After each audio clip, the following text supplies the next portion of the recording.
오늘 말씀의 제목은 성령의 감동과 주의 뜻입니다. 오늘 이렇게 우리 이미 읽어봤지만 특별하게 예수님에 대한 복음에 대한 이런 이야기가 많이 안 나와 있는 것을 볼 수 있어요. 하지만 우리가 이 본문을 통해서 깨달을 수 있는 다른 부분이 있는데, 믿음의 사람으로서 예수를 믿게 된 사람, 이제는 우리가 우리 스스로 사는 것이 아니라 우리 안에 성령을 통하여 예수가 살게 된 사람으로서 하나님과 어떻게 교제하며 직접적으로 교통하며 사는 것인지를 초대교회 성도들의 모습들을 통해서 예수를 구원자로, 예수가 피를 흘려서 그 값을 주고 사신 자들이 믿음 안에서 어떻게 사는지를 오늘 같이 한번 살펴보려고 합니다. 이 부분에 있어서 우리 개신교 신앙의 굉장히 중요한 교리 중에 하나는 만인제사장설이라고 하는 겁니다. 그래서 우리가 더 이상은 누군가 다른 존재를 통해서 하나님을 만나 교제하는 것이 아니라 예수 그리스도와 연합함으로 인해서, 내가 아직은 죄인 되었을 때에 하나님이 보내주신 예수 그리스도의 대속적인 죽음과 부활을 믿는 믿음으로 성령 안에서 그와 하나가 되었기 때문에 더 이상 우리는 예수 그리스도라고 하는 대제사장 외에는 다른 중보자를, 다른 인간 중보자를 필요로 하지 않으면서 직접적으로 하나님과 교통한다라고 하는 그런 교리가 우리 개신교에서 이야기하는 만인제사장설입니다. 우리가 이 부분에 대해서 상당히 많이 이야기도 들어왔고, 꼭 이 용어를 쓰지 않는다 할지라도 우리가 기도할 때에 예수님의 이름으로 기도합니다 라고 기도하면서 그런 기도들을 믿음의 자리에 들어오면서 믿음의 선배들한테 배우는 것을 통해 우리가 하나님 앞에 나아가는 것은 다른 것을 이제는 더 이상 하지 않는다라는 것을 배우고 알매도 불구하고, 그럼에도 불구하고 현실은 우리는 자꾸 다른 어떤 미디엄, 중보가 되는 어떤 것들을 하나님과 우리 사이에 두려고 하는 그런 사례들이 굉장히 많이 있습니다. 제가 지난주에 보았던 그 뉴스 고발 프로그램 중에 이런 사례가 있어요. 그러니까 사회의 안타까운 일들을 고발하고 보고하는 그런 프로그램이었는데, 한 성당에서 있었던 일들을 이야기를 합니다. 물론 이제 천주교는 만인제사장설을 이야기하진 않지만 비슷해요. 교회에서도 이런 일들이 참 많이 일어납니다. 어떤 성당에 새로 신자 한 분이 왔는데 굉장히 막 그 영적인 그런 기운이 막 넘쳐나는 거예요. 뭔지 막 얼마 안 됐는 데서부터 막 마리아상도 큰 걸 예배 드릴 때마다 들고 와서 앞에다 놓고 예배하고 꿈을 꾸기 시작합니다. 그래서 이 꿈이 하나님께로부터 온 것으로 이야기를 하고, 또 그분과 또 이렇게 짝이 맞는 신부님 한 분이 같이 있어서 그 둘이서 여러 사람들에게 신의 직접적인 계시를 전달해주는 역할을 해요. 그래서 기존의 교회는 썩었다, 천주교 성당부터 시작해서 다른 이런 것들 다 멀리 하면서 사람들을 자기들에게 맞추는, 여기 안타까운 케이스 중에 하나는 이제 암에 걸렸는데, 암에 걸리기 전부터 이분 이제 미국에 파견 와서 살던 사람이었는데, 한국에 있는 흔히 꿈을 꾸고 하나님의 뜻을 직접적으로 전해주는 신령한 신부님, 이들을 통해서 자기가 뭘 해야 될지를 지속적으로 계속 물어봅니다. 사실 우리가 하나님 앞에 뭔가 물어보는 거는 참 좋은 거거든요. 근데 많은 경우는 하나님께 물어보기보다는 하나님과 우리 사이에 어떤 중보를 두어서 그것을 통해서 답을 얻기를 원해요.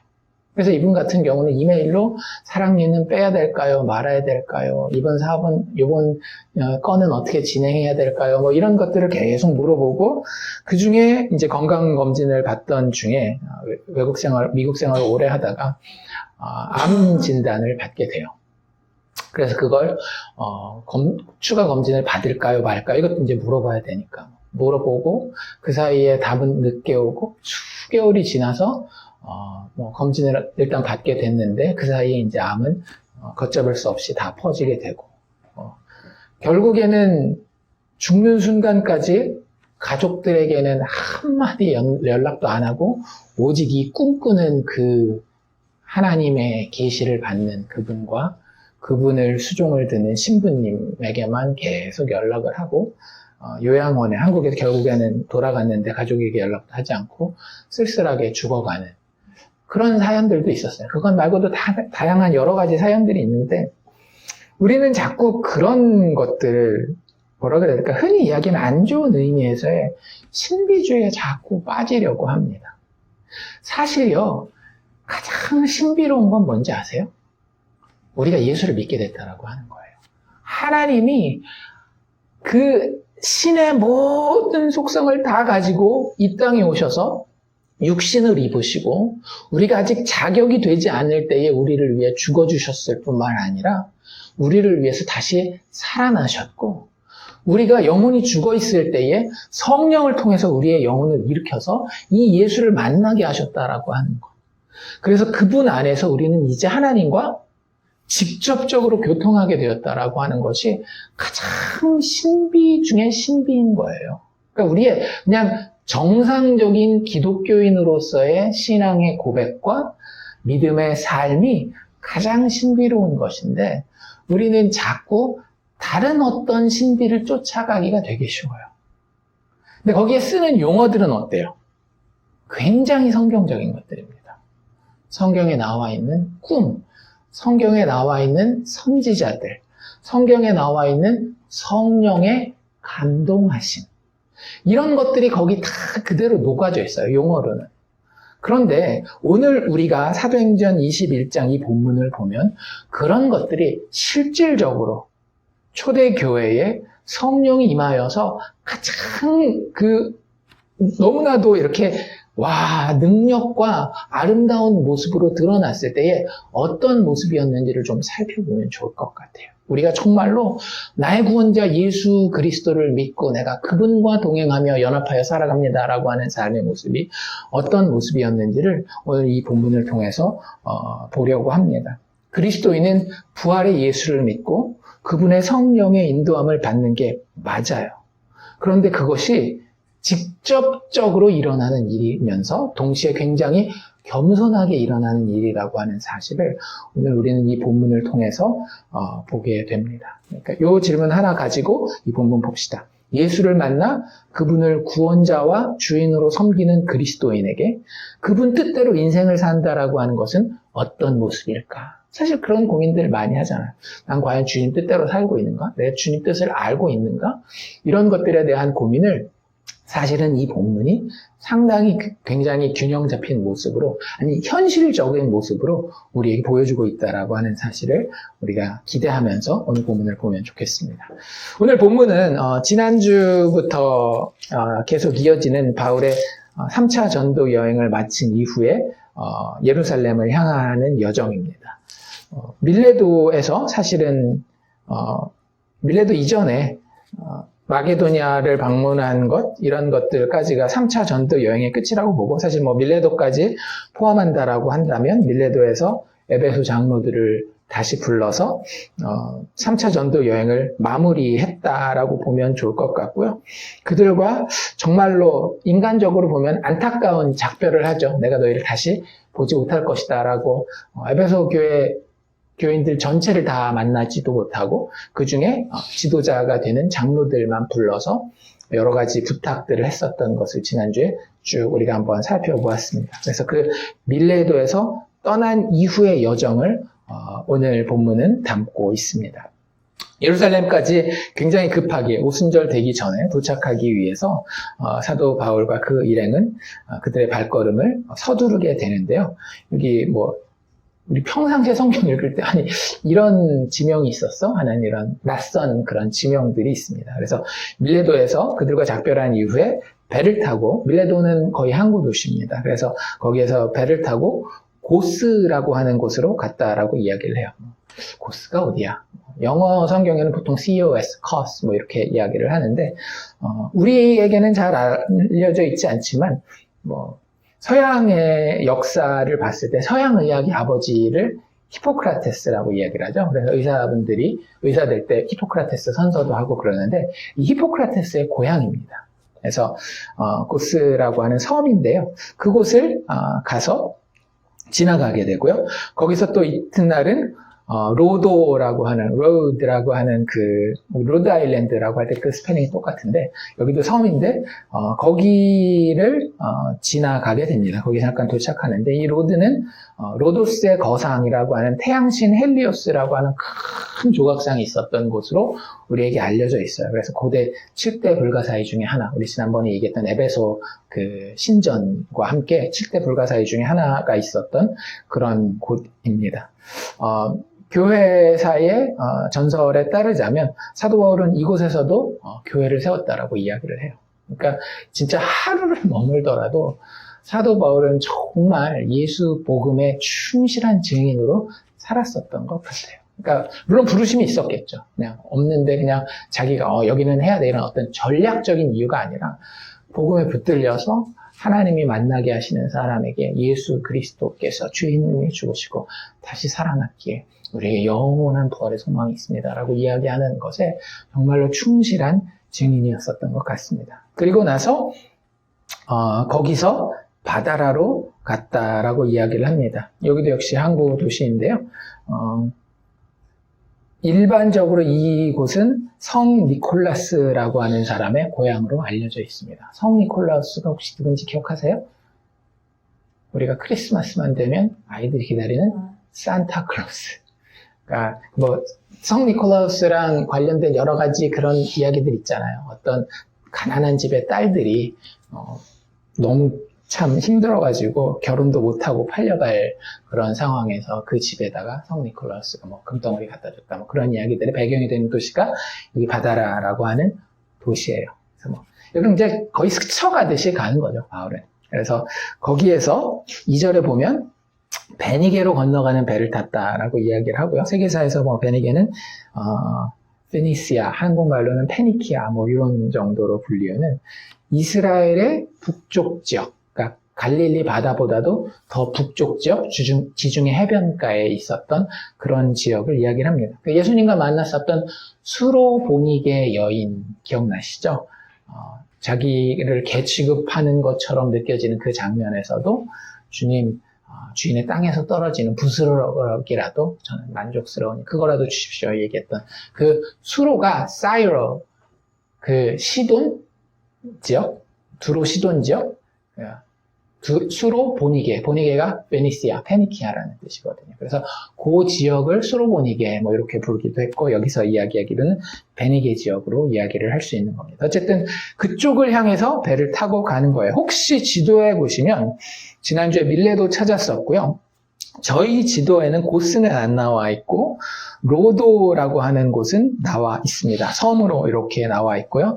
거기서 바다라가 약간 오른쪽 위로 보일 것이고, 그 바다라에서 배를 타고 구브로 섬 보이시죠? 오른쪽으로 쭉 가다 보면 그 구브로 섬을 지나는 그 항로로 그 두로시돈 있는 베니게 지역으로 가게 됩니다. 그래서 3절 말씀에 보면 구브로를 바라보고, 구브로에 들리지는 않았던 거예요. 그러니까 사도 바울과 바나바가 1차 전도 여행에 가장 먼저 방문했던 섬이 바로 이 구브로 섬 아닙니까? 그래서 그 구브로를 바라보면서 이 구브로를 왼편에 두고 배가 어떻게 지나가는지 예상이 되시죠?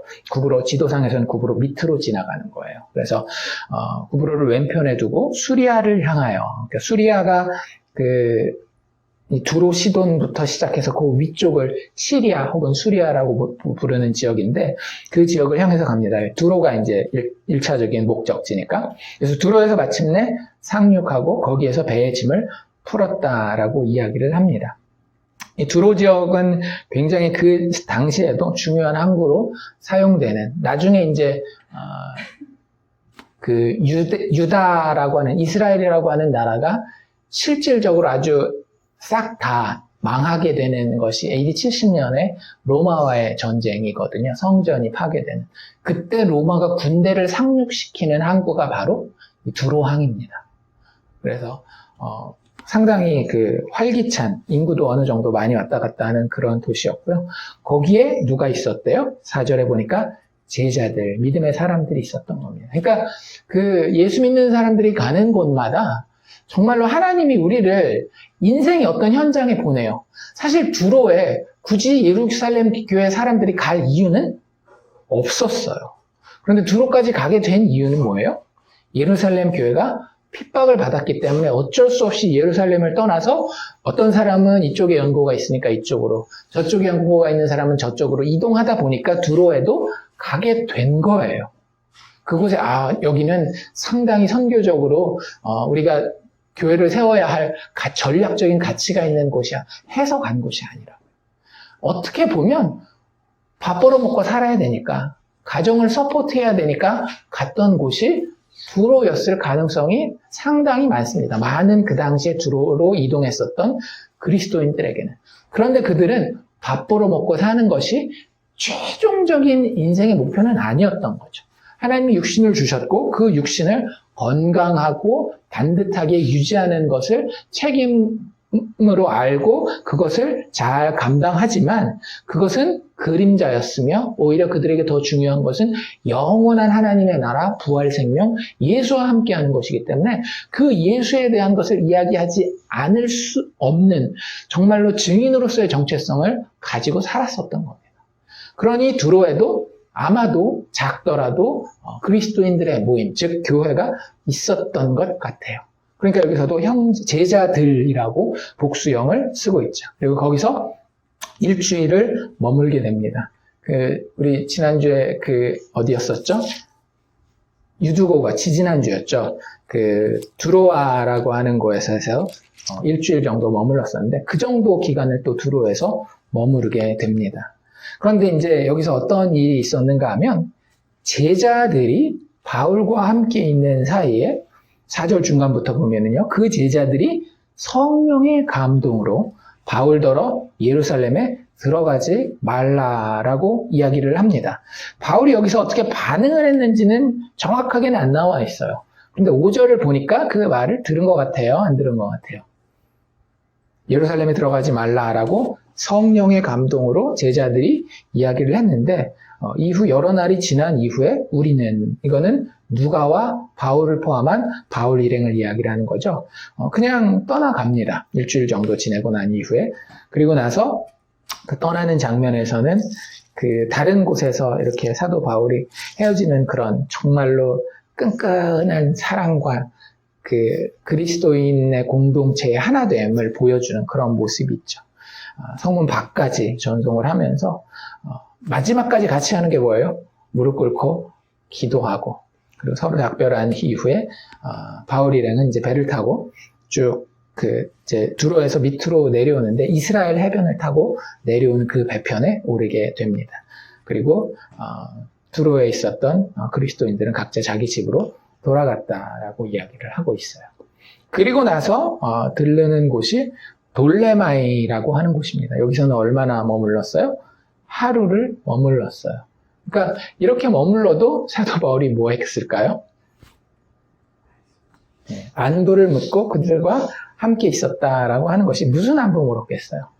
그들의 예수 앞에 선 모습, 그들의 믿음, 영적인 것에 대해서 이야기하고 나누고, 또 본인이 끼칠 은혜가 있다라고 한다면 정말로 예수를 만나고 예수를 경험하는 증인으로서 그들에게 우리를 위해 죽고 다시 사셨으며 성령 안에서 지금도 동행하시는 그분에 대해서 이야기하고 있는 그런 모습을 보게 됩니다. 그래서 여기서는 짧게 하루 동안 머무르게 되고요. 그리고 나서 8절에 보면 그 다음날 가이사랴라는 곳으로 또 가게 됩니다. 이 길도 아마 그 뱃길이었을 것 같아요. 두로에서 돌레마이까지 배를 타고 잠시 가서 거기서 하루를 머문 다음에 또 배를 타고 가이사랴로 내려오게 됩니다. 이제 돌레마이 가이사랴 정도 되면, 지도를 보시면 아시겠지만 그 지도상으로 어느 정도 되는가 하면 갈릴리에서 이제 조금씩 유대 땅 밑으로, 예루살렘이 유대 땅 남쪽에 있잖아요. 사해 근처에 있으니까 그 길을 향해서 가는 겁니다. 그래서 이제 이 가이사랴부터는 아마 이제 육로를 통해 이동하게 될 텐데, 어쨌든 이 가이사랴에서 꽤 오래 있었던 것 같아요. 정확하게 얼마나 있었는지는 안 나와 있지만 여러 날을 머물렀다라는 그런 표현이 나와 있습니다. 그래서 15절에 여러 날을 머무른 후에 이제 예루살렘으로 올라갔다라고 이렇게 이야기를 하는데, 거기 있으면서도 좀 독특한 일들이 있죠. 복음을 전하고 이런 일은 아니었어요. 그런데 어떤 일이 있는가 하면 일단 가이사랴에서 사도 바울이 머무는 집을 소개하는데 뭐라고 소개하는가 하면 7 집사 중에 하나였었던 빌립의 집에 머물렀었다라고 이야기를 하고 있습니다. 그러니까 빌립이 여기저기 다녔었던 거 기억나죠? 그리고 마지막에 빌립이 이제 에티오피아 내시를 전도하고 그 이후에 가이사랴로 보내지는 이야기가 있는데, 아마 그때 가이사랴에 자리를 잡았었던 것 같아요. 그래서 자기뿐만 아니라 온 가족이 같이 가이사랴에 살고 있었는데, 이 전도자 빌립에게는 딸이 4명 있었고 아직은 결혼하지 않은 사람이었습니다. 그런데 그들을 소개하는 표현이 뭐였는가 하면 처녀로 예언하는 자들이다라고 이야기를 합니다. 그러니까 사실 이 표현은 굳이 쓰지 않아도 되겠지만, 왜냐하면 그래서 이 딸들이 무슨 예언을 했다 이런 얘기가 뒤에 나오진 않거든요. 그런데 이제 이것은 사도행전 2장에 나왔었던 베드로가 이야기한 마지막 때를 살고 있는 교회에 대한 이야기를 하는 거예요. 요엘서에 대해서 이야기할 때 너희들의 자녀들과 노인들과 젊은이들이 성령을 통해서 어떤 일들을 행할 것인지 꿈을 꾸고 환상을 보고 예언하고 이런 것들의 현실이 교회 시대 말세에 여전히 일어나고 있는 일로서 소개하는 간단한 모습이라고 보면 될 것 같습니다. 그러니까 우리가 지나친 부정적인 의미에서의 신비주의는 잘 영적인 해안을 가지고 하나님께 기도하면서 걸러내야 되지만, 이런 것들이 교회 안에서 이제는 그런 어떤 부작용 때문에 절대로 없어야 되는, 금지해야 될 것으로 생각하는 것은 좀 많이 깊게 생각해 봐야 될 부분인 것 같아요. 왜냐하면 사도행전에 나와 있는 교회는 우리와 다른 어떤 특별한 교회로 이야기하기에는 공통점이 너무 많이 있어요. 그 중에 하나가 성령의 역사라고 하는 겁니다.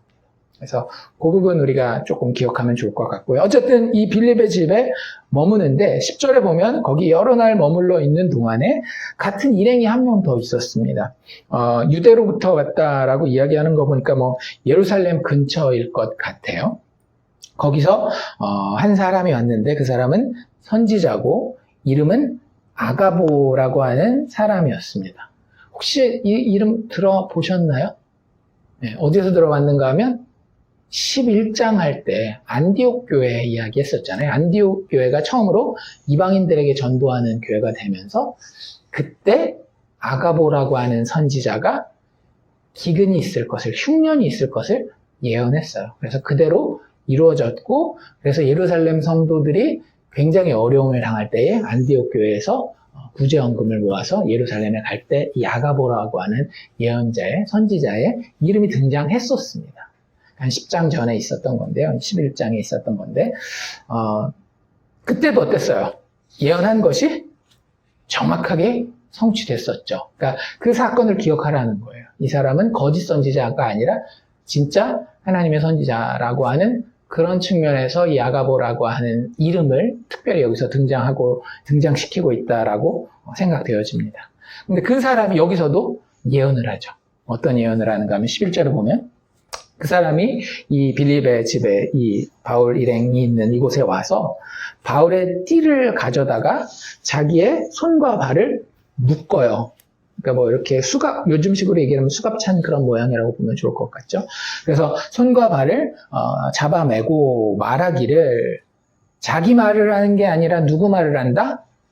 성령이 말씀하시되라고 이야기를 하면서 예루살렘에서 유대인들이 이같이 이 띠의 임자를 결박하여 이방인의 손에 넘겨주리라 라고 이야기를 합니다. 성령으로 말한 거예요.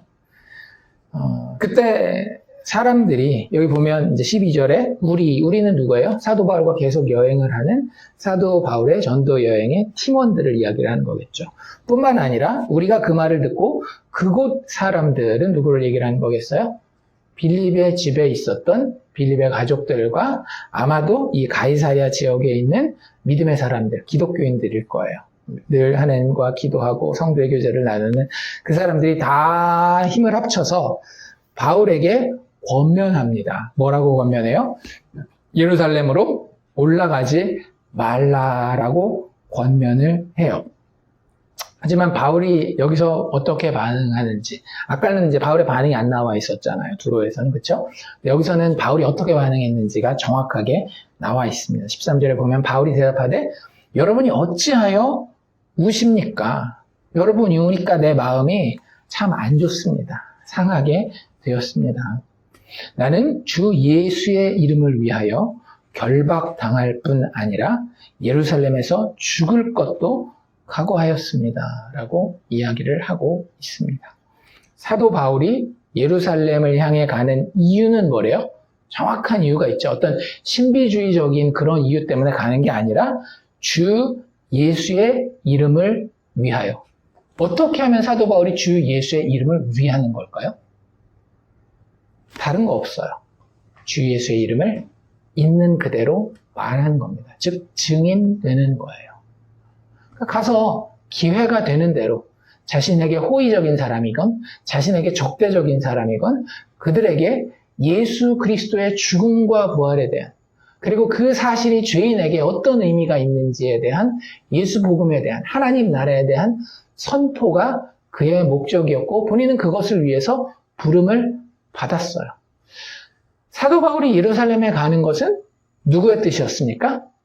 물론 자신의 뜻이기도 했겠지만 그보다도 더 먼저는 성령에게 매였었다라는 표현을 우리가 기억하죠. 이 앞장에서 성령의 뜻으로 사도 바울은 예루살렘에 가는 거예요.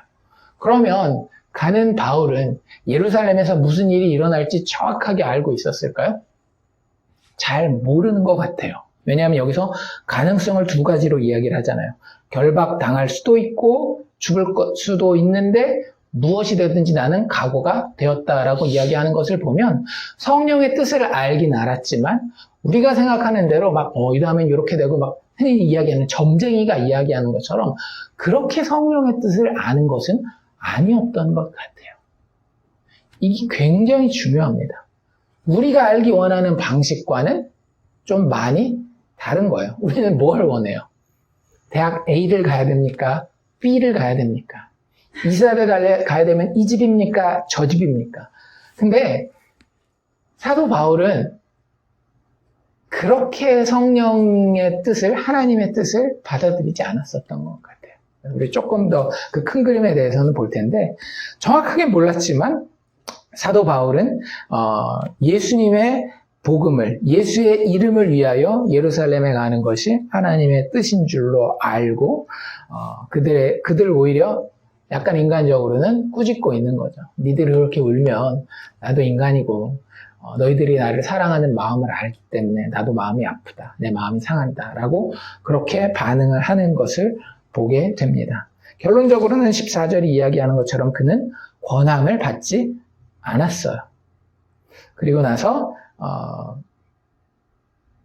이제 여기서 우리는 사도 바울의 전도 팀원들과 가이사랴에 있는 믿음의 형제들을 이야기하는 거겠죠. 그 사람들이 하는 이야기가 있습니다. 그 사람들의 마지막 반응은 무엇이었는가 하면 싸웠죠. 아니 우리가 성령의 음성을 듣고 당신을 권하였는데 그 권함을 듣지 않는단 말입니까? 사도 바울 당신 굉장히 교만합니다.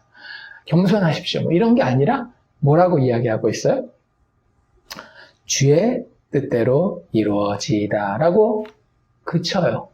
더 이상 이게 막 heat it up이라 그러죠. 막 점점 막 열기가 막 고조돼가지고 목소리 커지고 버럭버럭 화를 내고 그런 상황으로 가지 않는 것을 볼 수 있습니다.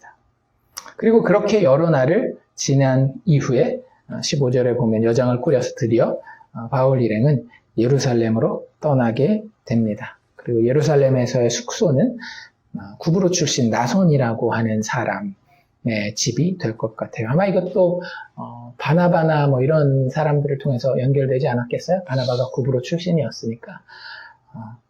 그런 의미에서 바울과 바나바가 싸웠어도 그리스도인들끼리는 서로 티격태격 할 수 있지만 궁극적으로는 우리 바닥에 뭐가 있는 거예요?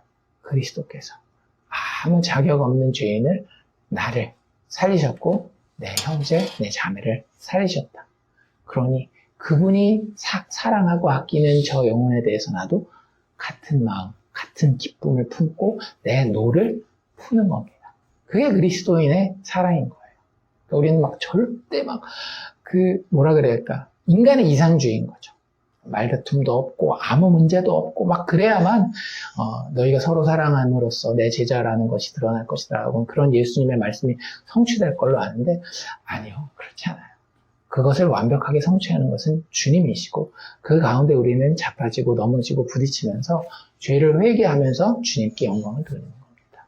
어쨌든 그런 모습으로 나손의 집에서 예루살렘에 숙소를 정하였다. 이런 식으로 이제 16절까지의 줄거리가 간단하게 마무리가 됩니다. 아까 처음에도 이야기한 것처럼 특별한 어떤 복음의 중심이 되는 이런 내용이 나와 있지는 않아요. 하지만 이 그림은 우리에게 예수 그리스도를 믿는 사람으로서 굉장히 중요한 어떤 그런 삶의 그림들을 그려주고 있습니다.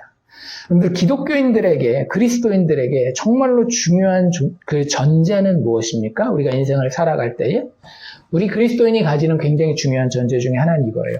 예수 그리스도의 십자가의 은혜로 나는 구원받았기 때문에 구원자이신 예수를 종으로 섬기는 존재다라고 하는 정체성이 있어야 합니다. 그렇죠? 우리 지난주에 사도 바울의 사역을 살필 때도 사도 바울이 에베소서의 사역을 자기 사역을 소개할 때 뭐라고 소개했다라고요? 내가 너희들한테 얼마나 열심히 복음을 전했는지 아느냐? 그러지 않았다라고 그랬죠. 사도 바울의 표현은 뭐였어요? 내가 어떻게 주를 섬겼는지. 그 표현이 뭐라 그랬어요? 둘리오라고 하는 종으로서 주인을 섬기다라는 그런 의미라고 그랬어요. 그러니까 사도 바울의 모든 사역은 인간을 향해서 1차적으로 이루어진 것이 아니라 나의 구원자 되신, 나를 위해 죽으시고 다시 살아나신, 나를 사랑하셨을 뿐만 아니라 나도 사랑하기 원하는, 내 영혼이 그렇게 갈급하게 사모하는 그 예수를 주인으로서 섬기는 그것이 정말로 사도 바울이 감당했었던 사역의 특징이었다라고 하는 거예요. 그렇기 때문에 예수를 종으로서 섬기는 존재다라고 하는 이 정체성이 우리한테는 분명하게 있어야 됩니다. 그래서 내 인생의 키는 누가 쥐고 있는 거예요? 주인님이 쥐고 있는 거죠. 우리 페리스 리엔 목사님 설교 기억하시는지 모르겠는데 거기에 어떤 젊은 목사님을 향해서 이 나이 많은 목사님이 했던 이야기가 뭐예요? 당신 지금 당신 차에 운전대를 잡고 예수님을 조수석에 모시고 있다라면 지금 당장 그 핸들에서 손을 떼고 키를 주님께 맡긴 이후에 당신은 문을 열고 밖으로 나가 트렁크를 열고 트렁크에 들어가십시오 라고 하는 것이 사실은 우리의 정체성이라고 하는 거예요. 그렇기 때문에 사도 바울은 이러한 모습을 그리스도와 연합이라고 이야기를 하고 이제는 내가 사는 것이 아니라 성령 안에서 예수가 사는 것이 그리스도인의 삶의 모습이라고 이야기를 합니다. 우리 지난번에 성경 공부 갈라디아서 할 때도 이런 본문 기억나시죠? 갈라디아서 2장 20절. 내가 그리스도와 함께 십자가에 못 박혔나니 그런즉 이제 내가 사는 것이 아니오 오직 내 안에 그리스도께서 사시는 것이라. 이제 내가 육체 가운데 사는 것은 나를 사랑하사 나를 위하여 자기 자신을 버리신 하나님의 아들을 믿는 믿음 안에서 사는 것이라. 이게 그리스도인의 정체성이라고 하는 거예요. 그러니까 세상 사람들은 이해할 수 있어요, 없어요? 세상 사람들에게 이렇게 이야기를 하면 이건 정확하게 분석하면 뭐예요? 정신분열증인 거죠. 왜? 자아가 두 개니까. 나도 있는데 내 안에 누구도 있어요? 예수님도 있고. 이거 정신병 아니에요? 그러니까 세상 사람들은 이해할 수 없는 신비한 일이 예수 그리스도의 죽음과 부활을 통해서 그리고 성령의 임재를 통해서 그리스도인에게는 일어나는 겁니다. 그러니까 절대 예수 믿는 사람들은 세상 사람들과 똑같은 삶을 살 수는 없는 거예요. 그렇기 때문에 신비로운 겁니다. 그런데 우리가 주의해야 될 건 뭐라고요? 부정적인 의미에서의 신비주의는 되게 조심해야 된다라고 하는 거죠. 모르니까 그냥 막 싸지르는 사람들이 있어요. 이렇게 사는 것이 신비롭게 사는 것이다. 예수 안에서, 성령 안에서 사는 것이다. 라고 이야기하는 사람들이 있다라고 하는 거예요. 우리 그러면 안 되죠. 우리는 그 신비로운 삶에 대해서 우리 스스로 알아요? 몰라요? 모르잖아요. 그래서 하나님이 어떻게 하셨어요? 그 신비로운 삶에 대해서 계시하셨어요. 우리 하나님은 질서의 하나님이십니다. 그렇기 때문에 예수의 영이신 성령을 통하여 예수의 제자들, 특별히 예수를 만났던 사도들에게 그 성령 안에서 예수와 함께 동행하는 삶이 어떤 것인지를 정확하게 기록으로 남겨놓으셨다라는 거예요. 서신서에는 그것들을 잘 논리적으로 풀어놓았고요. 사도행전에서는 그것을 우리가 사례를 볼 수 있도록 그림처럼 내러티브로, 이야기로 잘 풀어놨다라고 하는 겁니다. 그 중요한 본문 중에 하나가 우리가 읽고 있는 이 21장 앞부분의 이야기라고 하는 거예요. 물론 뒤에도 계속 나오긴 하지만 성령의 인도하심이라고 하는 것을 이 그림을 통해서 우리가 발견할 수 있으면 좋을 것 같습니다. 그래서 우리의 그리스도인됨, 예수를 믿는 믿음 안에 있는 그 정체성 안에서 성령의 인도하심을 다시 한번 다른 표현으로 말한다라고 이야기를 한다라고 한다면 선한 주인 되신 예수의 말씀에 민감하게 귀 기울이는 모습이 성령의 인도하심을 받는 모습입니다. 다시 한번 우리가 그리스도인으로서 반드시 우리는 성령의 인도하심을 받게 돼 있고 그것을 사모해야 돼요. 그게 신비로운 그리스도인의 삶입니다. 그런데 그게 어떤 모습으로 이루어진다라고요? 선한 주인 되시는 예수 그리스도의 말씀에 귀 기울이는 것으로 이루어진다라고 하는 거죠. 그분은 어떻게 우리에게 말씀하셔요? 계시된 성경의 말씀을 통하여 우리에게 이야기한다라고 하는 거죠. 물론 우리에게 다른 여러 가지 통로를 통해서도 지금도 이야기하십니다. 하지만 그것이 무엇을 반대하지는 않아요? 기록된 성경의 말씀과 반대되지는 않는다라고 하는 거예요. 그래서 그 모습을 우리가 자세히 살펴볼 텐데 처음부터 아까 이야기했던 것들 중에 핵심만 몇 개만 그림 중에서 뽑아봅시다. 먼저 우리 지난주 이야기로 간단하게 넘어가면 20장 22절에 사도 바울이 예루살렘을 향해서 가는 모습을 누가복음은 이렇게 누가는 사도행전의 저자인 누가는 이렇게 이야기를 합니다. 사도 바울의 입을 빌어서요. 보라, 이제 나는 성령에 매여 예루살렘으로 가는데 거기서 무슨 일을 당하는지는 안다 모른다? 모른다라는 거예요. 사도 바울이 예루살렘에 가는 것은 성령의 인도하심이었습니다. 즉 성령께 물어보았고 성령이 그에게 알려주신 거예요. 어떤 소리를 들었는지 마음의 감동을 주셨는지 그거는 몰라요.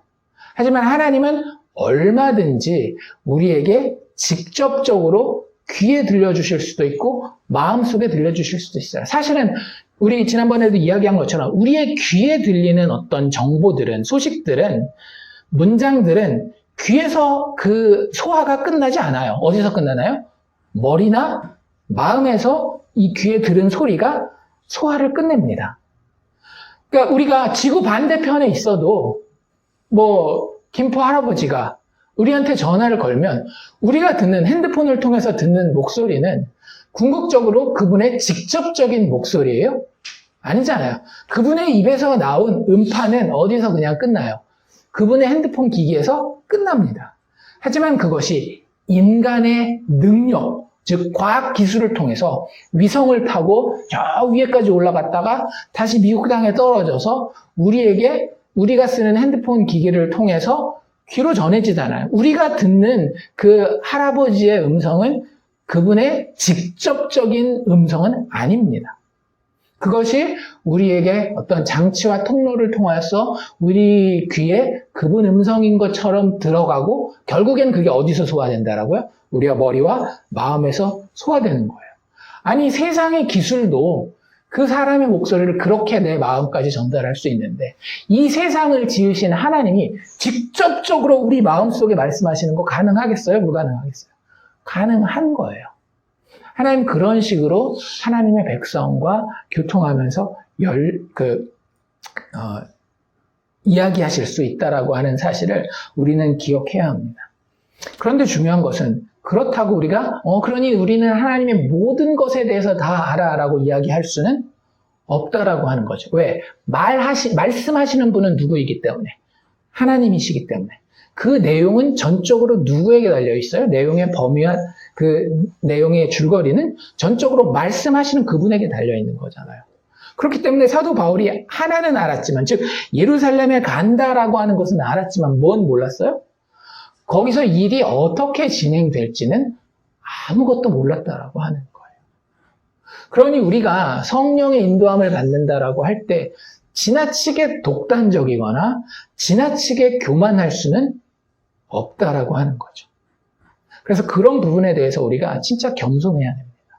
성령의 음성을 사모하되, 성령의 인도하심을 사모하되, 예수께서 직접 오늘도 우리에게 이 계시된 말씀과 그 범위 안에서의 개인적인 교제를 통해서 우리에게 말씀하실 때에 우리가 절대적으로 겸손할 필요가 있어요. 이걸 더 잘 보여주는 사례가 뭐냐 하면 두로에서 사도 바울이 경험했었던 것이죠. 두로의 제자들이 성령의 감동으로 바울에게 예루살렘에 들어가지 말라라고 이야기를 합니다. 뭘로요? 성령의 감동으로. 거의 직접적인 거 아닙니까? 성령을 통해서 그럴 것 같다 뭐 이런 정도가 아니라 성령의 감동이라는 표현을 쓰는데, 사실은 이 감동이라는 단어는 원문에는 없는 단어예요. 원래는 이게 그 성령의 감동으로라고 하는 표현을 성경 원문의 헬라어 원문을 그대로 번역을 해서 이야기를 하면 성령을 통하여 through the Spirit입니다. 성령을 통하여 이렇게 이야기한다라고 하는 거예요. 여러분들, 우리가 하는 말은 누구의 말이 될 수도 있는 거예요? 하나님께서 하시는 말씀이 될 수도 있는 겁니다. 뭐라고 이야기를 했더라고요? 예루살렘에 들어가지 말라라고 바울에게 이야기를 해요. 이 부분을 어떻게 이해해야 할 것인가? 바울에게는 뭐라고 이야기를 했다고요? 내가 너 묶고 예루살렘으로 끌고 간다 라고 누가 얘기하셨어요? 성령 이야기하셨어요. 근데 두로에 있는 제자들은 성령을 통하여서 바울에게 예루살렘에 들어가지 말라라고 이야기를 합니다. 많은 분들이 이제 이런 갈등을 겪죠. 이 본문을 읽으면서 성령님이 여기서는 이 말하시고 저기서는 저 말하는 것인가? 어떻게 이해해야 될까요? 가장 일반적으로 이 본문을 소화하는 것은 이렇습니다. 이 뒤에 가이사랴에서의 사례를 보면 두로에서의 계시도 이랬을 것이다 라고 하는 추측이 되는 부분이 있어요. 성령을 통해서 궁극적으로 예루살렘에 들어가지 말라라고 이야기를 했지만 성령을 통했다라고 하는 것은 가이사랴에서 있었던 일과 비슷한 일이 있었다라는 거죠. 즉 성령께서 두로에 있는 제자들에게 뭐라고 이야기를 하신 거예요? 야, 바울 막아라, 바울 막아라. 이게 아니라 바울이 예루살렘에 가면 반드시 붙잡혀서 고난을 당할 것이다. 이런 이야기를 성령을 통해서 들은 거죠. 그러니 이 사람들은 뭐라고 이야기할 수밖에 없는 거예요? 자기가 아끼는 이 예수를 가르쳐 주신 우리의 영적인 선생인 바울을 그렇게 잃을 수는 없기 때문에 이것을 성령의 경고로 알고 사도 바울의 길을 막는 거죠. 예루살렘 가지 마십시오. 이렇게 소화하는 것이 한 가지 방법입니다. 그런데 우리가 하나님을 이건 지극히 나쁜 의미는 아닙니다. 지극히 어떤 결론이에요? 논리적인 결론이죠. 어떤 논리적인 결론? 하나님께서는 한 입으로 두 말을 하실 수 없는 분이다. 그러니 여기서 성령을 통하여 바울을 예루살렘에 가지 말라라고 한 것은 아마 그 사이에 사람의 해석이 들어간 것이다 라고 하면서 이걸 잘 논리적으로, 그러면 이제 진짜 딱 해소가 되잖아요. 그래서 논리적인 결론이긴 해요. 그런데 하나님은 우리의 논리를 뛰어넘으실 수밖에 없는 분이에요. 그 존재 자체가. 그렇잖아요. 뭐부터 보면 알 수 있겠어요? 하나님이 자기를 가리켜서 나는 하나밖에 없는 하나님이다. 유일한 하나님이다. 라고 이야기를 하면서 신약 성경에 넘어와서 뭐라 그래요? 하나님 아버지도 하나님이시고 예수님도 하나님이시고 성령님도 하나님이시다. 그래서 성경에는 없지만 우리가 삼위일체라는 단어를 쓰는 거잖아요. 하나님 자기 입으로 뭐라고 얘기하는 것과 마찬가지예요. 나에게는 새 위격이 있다라고 이야기하는 것과 마찬가지 아닙니까? 그러니까 그런 의미에서는 하나님 왜 한 분이었다 그랬다 세 분이라 그래요 라고 우리의 논리로 따지기에는 그분의 존재 자체가, 그리고 그 위대한 존재, 우리의 차원을 훨씬 뛰어넘는 존재로서 그 지혜 가운데 하시는 말씀 자체가 늘 우리의 논리에 맞지 않을 수도 있다라는 그런 어떤 심정적인 준비는 해야 된다라고 하는 거죠. 진짜로 이 두로에 있는 형제들에게 사도 바울에게 예루살렘에 들어가지 말라라고 이야기하여라라고 성령께서 이야기하셨을 수도 있는 거예요. 그런데 중요한 것은 무엇인가 하면 제한된 존재로서 우리가 다 이해할 수는 없겠지만 주님께서는 각 사람들에게 본인이 말하기 원하는 것들을 필요에 따라서 말씀하실 때에 그 일이 마치 우리가 피아노의 건반을 누를 때 악보를 보고 우리가 건반을 누르잖아요. 근데 우리 생각에는 되게 1차적인 이 손가락 하나 가지고만 연주하는 것을 생각하는 거예요. 요번에 쳐야 되는 음은 도입니까? 솔입니까? 당연히 도죠라고 하고 누르고 있는데 하나님은 이 세상을 움직이시는 연주 실력이 너무나 출중하기 때문에 동시에 여러 가지를 누르실 수 있다라고 하는 거죠. 도와 솔을 같이 눌러서 나는 화음이 나게 할 것이다 라고 이야기했을 때에 이 엄지손가락은 도를 눌러야 돼 라는 음성을 들을 수도 있고 새끼손가락은 솔을 눌러야 돼 라는 소리를 들을 수도 있다라고 하는 거예요. 물론 굉장히 우리가 이 부분에 있어서 조심해야 됩니다. 왜냐하면 결국에는 그래? 그러면 우리가 아무렇게나 하나님의 말씀을 이해하지 이렇게 해서는 안 되겠지만 하나님이 질서의 하나님이라는 것을 알고 우리가 그 앞에 최대한 겸손하다라고 이야기했을 때에 하나님은 우리가 이해할 수 없는 것들에 대해서 당신의 기쁘신 뜻을 따라 각 사람에게 당신이 말씀하시고자 하는 것들을 말하실 수 있다라고 하는 신뢰의 자세가 우리에게는 가장 먼저 필요하다라고 하는 겁니다. 그래야 우리가 교회로서 하나님 앞에 하나님이 우리에게 원하신 연합을 이룰 수 있는 거예요. 많은 사람들이 특히 하나님과 친밀하다라고 하는 사람일수록 우리는 어떤 경우들을 많이 보는가 하면 고집불통인 경우를 굉장히 많이 봐요. 아까 제가 초반에 말씀드렸었던 그 꿈을 꾼다는 여자분이나 그걸 같이 전달하는 이 신부님이나 그 교회 공동체 안에서는 정말 믿음으로 존경받는 분들이에요. 그리고 실질적으로 말씀을 있는 그대로 하나님의 말씀으로 받아들여서 있는 그대로 내 욕심 버리고 순종하려고 하는 사람들이었습니다. 그 중에 하나가 뭐예요? 부모와 처자까지 미워하지 않으면 너희가 나의 제자가 될 수 없다. 그러니 우리가 하나님과 먼저 대화하고 그분과 집중하기 위해서는 가족들과의 관계도 최소화해야 되지 않겠느냐.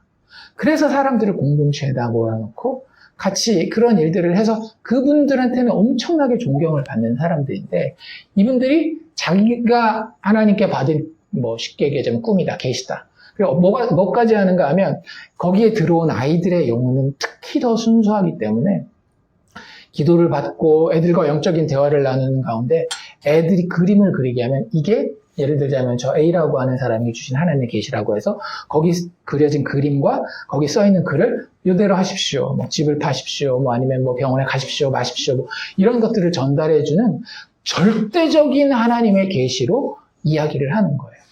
근데 거기는 이제 도가 지나친 경우지만 많은 경우에 우리가 하나님의 뜻을 알았다라고 이야기했을 때에 하나님을 신뢰했다라기보다는 어떤 나의 감이나 내가 생각하는 나의 결론을 하나님께로부터 받은 것으로 생각해서 강요하고 주장하고 독단적이기 쉽다라고 하는 것입니다. 우리에게 변하지 않는 건 단 하나밖에 없어요. 하나님에 대한 것. 하나님 한 분이시고 그분이 아들을 우리를 위해 죽기까지 사랑하셔서 보내주셨을 뿐만 아니라 성령 안에서 우리로 하여금 그분 안에 살게 하신다라고 하는 것이 주님의 은혜라고 하는 거예요. 그래서 그 부분에 대해서 우리가 굉장히 하나님의 말씀하심을, 하나님의 친밀하게 교제하심을 깨달으면서 동시에 그분을 신뢰하지만 내가 조심해야 되겠다라는 겸손함이 있어야 된다라고 하는 거죠. 그렇기 때문에 아까도 이야기한 것처럼 우리가 이것을 논리적으로 해결할 수도 있지만 그게 한 가지 방법이지만 다른 방법은 그냥 이렇게도 쉽게 이해할 수 있어요. 바울에게서는 하나님이 증인으로서의 부르심을 그대로 전달해 준 거예요. 너는 이거 하나만 기억해라. 넌 내 증인이다. 넌 내 증인이다. 어떤 고난과 네가 알지 못한 사람이 제일 두려워하는 게 뭐예요? 알지 못하는 것에 대한 두려움 아닙니까? 알지 못하더라도 나를 신뢰하고 증인되는 그 자리에 서라 라고 이야기하는 것으로 사도 바울에게는 성령의 계시, 성령의 인도하심이 예수 그리스도의 말씀하심이 충분히 임할 수 있는 거예요. 그러면서 동시에 두로와 가이사랴에 있는 제자들에게는 형제를 아끼는 마음으로 너희가 이런 말 할 수 있지 않겠느냐라고 이야기하는 거죠. 그리고 그 가운데에 우리는 각자 받은 그것을 성경이 우리에게 가르치는 범위 내에서 겸손하게 듣고 그것을 나누고 그 가운데에 하나님이 어떻게 이끌고 가실지를 바라보면서 따라가는 겁니다. 내가 감당해야 할 것을 내 자리에서 성실하게 감당하면서. 그렇기 때문에 아까도 이야기한 것처럼 바울과 이 가이사랴의 성도들이 서로 그렇게 서로 성령에 대해서 이야기하면서 어떨 수 있었던 거예요? 목소리가 높아져서 싸우고 네가 하나님의 목소리를 들었어? 내가 들었지? 이렇게 싸우지 않고 마지막에 어떻게 마무리했다라고요? 주의 뜻대로 그렇다면 이루어질 것입니다. 라고 이야기했다라고 하는 거죠. 성령의 음성을 듣는 예수 그리스도의 말씀을 우리가 친밀한 교제 가운데에 인식하게 되는 그리스도인들이 공통적으로 가져야 하는 것은 무엇인가 하면 주님의 뜻입니다. 성령의 감동 중요하죠. 성령을 통해서라고 하는 거 굉장히 중요합니다. 우리가 그걸 사모해야 돼요. 그런 의미에서 사도 바울이 어떤 영적인 그런 성령의 사역들 있잖아요. 방언이라든지 예언 이런 것들을 금하지 않는 겁니다. 그런데 그것보다 더 중요한 건 뭐예요? 성령 자체가 누구예요? 예수의 영이시잖아요. 그러니 예수의 뜻을, 주님의 뜻을 우리가 때로는 거의 대부분의 경우에 끝까지 내가 알기 원하는 만큼 속 시원하게 다 알 수 없다라고 하는 겸손함 가운데 주의 뜻을 신뢰하는 모습이 필요하다라고 하는 거예요. 그러니 성령이 우리에게 감동하실 때에, 인도하여 주실 때에, 예수의 말씀을 우리의 마음 가운데 직접 전해 주실 때에 우리는 그것에 대해서 겸손한 마음으로 받고 궁극적인 주님의 뜻은 우리가 압니다. 뭐예요? 죄인들을 향하여 선을 행하시기 원하는 어느 정도까지 자기 아들을 죽기까지 보내주시기까지 죄인들에게 선을 행하고자 하는 그 주의 뜻에 모든 것을 맡기는 겁니다. 그러니 나의 의와 나의 계획과 나의 이상을 교회 안에서 관철시킬 이유가 전혀 없는 거죠. 카펫을 빨간색으로 굳이 이게 예수의 보혈을 상징하니까 빨간색 깔아야 됩니다라고 열불을 내면서 이야기할 필요가 없어요.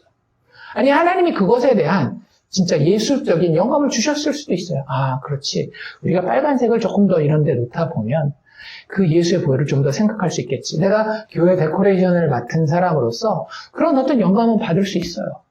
하나님 그런 어떤 지혜를 나에게 주셔서 깨닫게 할 수 있는 겁니다. 그래서 교회 건의를 해요. 그런데 보니까 그게 너무 색깔이 진하고 가격도 좀 다르고 관리하기도 힘들어서 다른 것을 하자는 질서 있게 교회를 건물로서 잘 유지하자라는 그런 의견들이 있어서 그 의견이 반영되지 않을 수도 있어요. 아니 내가 성령께 이런 감동을 받았는데 우리 교회는 왜 그러는 거야? 그럴 필요 있어요 없어요? 전혀 없는 거예요. 뭐가 되든지 간에 우리가 날이나 절기를 중요하게 생각하지 않는다라는 것과 똑같은 겁니다. 어떤 사람에게는 부활절, 이거 다음 주 부활절이잖아요. 부활절에 대해서 정말로 중요하게 하나님이 그 사람의 신앙을 성장시키기 위해서 그 공동체를 살리기 위해서 정말로 아주 중요하게 그 절기를 사용하실 수도 있어요. 하지만 어떤 교회들 같은 경우는 우리 자꾸 이야기하지만 부활절 전혀 안 지키는 교회들도 있어요. 신앙적으로 그러니까 거기는 뭔가 이상한 것처럼 아니요. 오히려 더 영적으로 성숙하고 매일매일의 삶에서 그리스도의 부활을 기념하고 축하하고 그 능력을 더 의지하려고 하는 그런 교회들도 있을 수 있다라고 하는 겁니다. 성령이 어떻게 우리를 인도하시는지는, 감동하시는지는 순전히 누구에게 달려있는 거예요? 성령께 달려있는 거예요. 우리의 주인이신 예수께 달려있는 겁니다. 그런데 우리의 주인이신 그 예수는 너무나도 높고 위대하신 분이기 때문에 우리가 그의 뜻을 다는 이해할 수 없어요. 단 이거 하나만 이해할 수 있다니까요. 그 뜻은 우리가 신뢰할 수 있는 뜻이다. 어떤 뜻이기 때문에 죽기까지 자기를 내어주신 죄인에게 선을 행하고자 하는 뜻이기 때문에.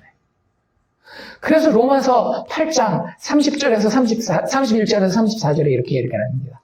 그런즉 이 일에 대하여 우리가 무슨 말을 하리요? 만일 하나님이 우리를 위하시면 누가 우리를 대적하리요? 자기 아들을 아끼지 아니하시고 우리 모든 사람을 위하여 내어주신 이가 어찌 그 아들과 함께 모든 것을 우리에게 주시지 아니하겠느냐. 이런 확신이 우리에게 있어야 되는 겁니다.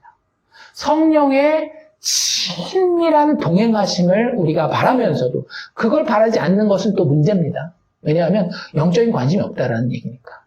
그걸 바라면서도 동시에 내가 모르는 부분이 있을 때에 하나님에 대한, 주의 뜻에 대한, 예수 그리스도의 그 사랑하심에 대한, 그 은혜에 대한 궁극적인 신뢰가 자리 잡고 있어야 되는 거예요. 무엇 때문에? 우리 모든 사람을 위하여 아들을 아끼지 아니하시고 내어주신 그분이 어찌 그 아들과 함께 모든 것을 우리에게 주시지 아니하겠느냐. 누가 능히 하나님께서 택하신 자들을 고발하리요. 의롭다 하신 이는 하나님이시니 누가 정죄하리요. 죽으실 뿐 아니라 다시 살아나신 이는 그리스도 예수시니 그는 하나님 우편에 계신 자요. 그뿐만 아니라 우리를 위하여 간구하시는 자시니라. 그게 우리 정체성이라니까요. 이 예수를 나의 주인으로 삼고 그분 입에서 떨어지는 말씀을 충성과 신뢰로 기다리는 자들. 그게 그리스도인들인 거예요. 그래서 그분과 교통하기 위해서는 반드시 성령의 역사가, 성령의 임재가, 성령의 충만함이 필요한 거고요. 동시에 그 과정에 있어서 우리가 모르는 부분에 대해서 우리는 여전히 주의 궁극적인 뜻을 신뢰하여서 겸손하게 나아갈 수 있는 겁니다. 나의 의지를, 나의 이상을 관철시킬 이유가 전혀 없어요. 네, 그 부분은 사실은 배워가긴 해야 돼요. 왜냐하면 기분 나쁘거든요. 내가 뭔가 이렇게 딱 세팅을 했어요. 근데 그게 잘 안 돼요. 사람들이 막 참여도 안 하고 막 그러면 마음이 상하고 속상한 거는 인지상정이에요. 하지만 하나님은 그것까지도 사용하십니다. 나로 하여금 그 성경 공부 모임을 세팅하게 하셨음에도 그것이 중간에 이루어지지 않게 함을 통하여서 나로 하여금 배우게 하는 것들이 있고 그 사람들로 하여금 배우고 깨우치게 하는 것들이 있고 이런 것들은 우리가 알 수가 없는 거예요. 그러니 그것을 우리는 매일매일의 영성생활 가운데, 기도 가운데, 말씀생활 가운데에 소화해야 되는 겁니다. 그러니까 그리스도인들의 삶은 결론이 정해져 있음에도 불구하고 늘 신기한 거예요. 새로운 거예요. 흥미진진한 거예요. 우리는 그렇게 살아가는 겁니다. 중요한 것은 우리가 성령 안에서 그리스도 예수와 친밀한 교제를 가지느냐. 그리고 그분을 겸손하게 신뢰하고 있느냐. 왜? 우리가 인간적인 감정과 계산과 경험을 넘어 죽음을 이기신 신비로우신 위대하신 주님을 알고 믿고 있기 때문에 그렇게 된다라고 하는 거죠. 다시 한번 우리의 정체성을 정리해 봅시다. 그리스도인은요, 선한 주인이신 예수를 기쁘시게 하려고 섬기는 종입니다. 그러려면 어떻게 해야 돼요? 주인의 음성에 귀를 기울여야 되겠죠. 우리는 성령의 감동하심을 늘 구해야 하는 것이 맞는 것입니다. 하지만 반면에 우리의 한계가 있기 때문에 우리는 주인의 뜻을 다 내가 속 시원할 만큼 알 수 있다 없다? 모를 수도 있다라고 하는 거예요. 그때 우리에게 필요한 것이 진짜 믿음이라고 하는 거죠. 그분을 신뢰하고 그분의 사랑을 나의 가슴으로 받아들여서 체화하는 것이 우리에게 필요한 것입니다. 그래서 에베소서 5장 8절에서 18절 사도 바울은 이렇게 이야기를 합니다. 너희가 전에는 어둠이더니 이제는 주 안에서 빛이라. 빛의 자녀들처럼 행하라. 빛의 열매는 모든 착함과 의로움과 진실함에 있느니라. 그리고 굉장히 유명한 구절이 나오죠. 주께 기쁘시게 할 것이 무엇인가 시험하여 보라. 이게 우리가 성령의 감동을 따라 사는 삶의 그림입니다. 사도 바울과 여기 있는 모든 제자들이 사실 이 삶을 살았었던 거예요. 주께 기쁘시게 할 것이 무엇인가? 성령께 계속 물어보고 말씀을 통하여서 사도들의 가르침을 통하여서 깨닫고 또 내가 다 깨닫지 못한 부분이 있을 수 있다라고 하는 것을 인정하여서 다른 성도들과 그 깨달은 것들을 같이 나누고 빚어가고 그 가운데에 하나님이 이끄시는 것을 다 같이 정확하게 보지 못한다 할지라도 조금씩 물이 흘러가면 정확하게 이게 몇 센티미터 어디로 도착하는지는 몰라도 바다를 향해 간다라는 건 알잖아요. 강이. 그 바다를 향해 간다라고 하는 신뢰를 가지고 같이 주님의 흐름 가운데 쫓아갈 수 있는 것. 주를 기쁘시게 할 것이 무엇인가 시험하여 보라. 너희는 열매 없는 어둠의 일을 참여하지 말고 도리어 책망하라. 그들의 은밀히 행하는 것들은 말하기도 부끄러운 것들이라. 그러나 책망을 받는 모든 것은 빛으로 말미암아 드러나나니 드러나는 것마다 빛이니라. 그러므로 이르시기를 잠자는 자여 깨어 죽은 자들 가운데서 일어나라. 그리스도께서 너에게 비추시리라 하셨느니라. 우리가 성령의 빛 가운데, 예수의 빛 가운데 깨어나야 돼요. 그 음성을 들어야 합니다. 그리고 그 음성을 듣는 가운데에 우리는 겸손히 주의해야 된다는 거죠. 그런즉 너희가 어떻게 행할지를 자세히 주의하여 늘 묻고 듣고 믿음의 형제들과 자매들과 확인하고 또 기다리고 너희가 어떻게 행할지를 자세히 주의하여 지혜 없는 자 같이 말고 오직 지혜 있는 자 같이 하여 세월을 아끼라. 때가 악하니라. 단순한 시간에 대한 이야기가 아닙니다. 양적인 시간에 대한 이야기가 아니라 하나님이 허락하신 이 육체의 삶으로 시간을 지나갈 때에 이 그림이 어떻게 그려지느냐라고 하는 거예요. 선한 때를 그리시겠습니까? 악한 때를 그리시겠습니까? 우리에게서는, 인간에게서는, 세상에서는 선한 것이 나올 수 있다 없다? 없어요. 그러니 우리가 이 때를 선하게 살기 위해서는 오직 예수의 영이신 성령의 귀를 기울이는 수밖에는 없다라고 하는 겁니다. 말씀을 읽고 기도하는 가운데에 믿음의 성도들과 겸손하게 교제하는 가운데에 하나님의 뜻을 알기를 원하고 순종하기를 원하고 그분이 나를 이끄시는 대로 모른다 할지라도 따라가기를 원하는 선한 주인을 신뢰하는 그러한 태도가 우리에게 있어야 된다라고 하는 거죠. 세월을 아끼라 때가 악하니라. 그러므로 세월을 아끼는 방법, 어리석은 자가 되지 말고 오직 주의 뜻이 무엇인가 이해하라. 이거 공부와 논리로 하는 것이 아니라 영으로 하는 겁니다. 주의 뜻이 무엇인가 이해하라. 술 취하지 말라. 이는 방탕한 것이니 그 뒤에 기억나세요? 오직 성령으로 충만을 받으라. 이게 오늘 우리가 읽은 이 21장 1절에서 16절에 일어났었던 일이에요. 정말 많은 사람들이 참 이상적인 교행긴 한 것 같아요.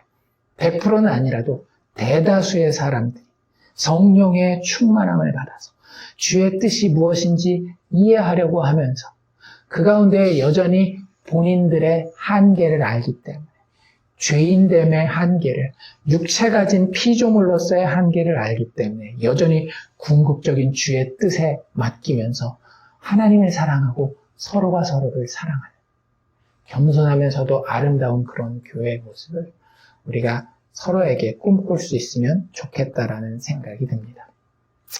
예수께서 죽음으로 이루신 그 구원의 놀라운 사랑을 우리가 정말로 먼저 기억할 수 있기를 원합니다.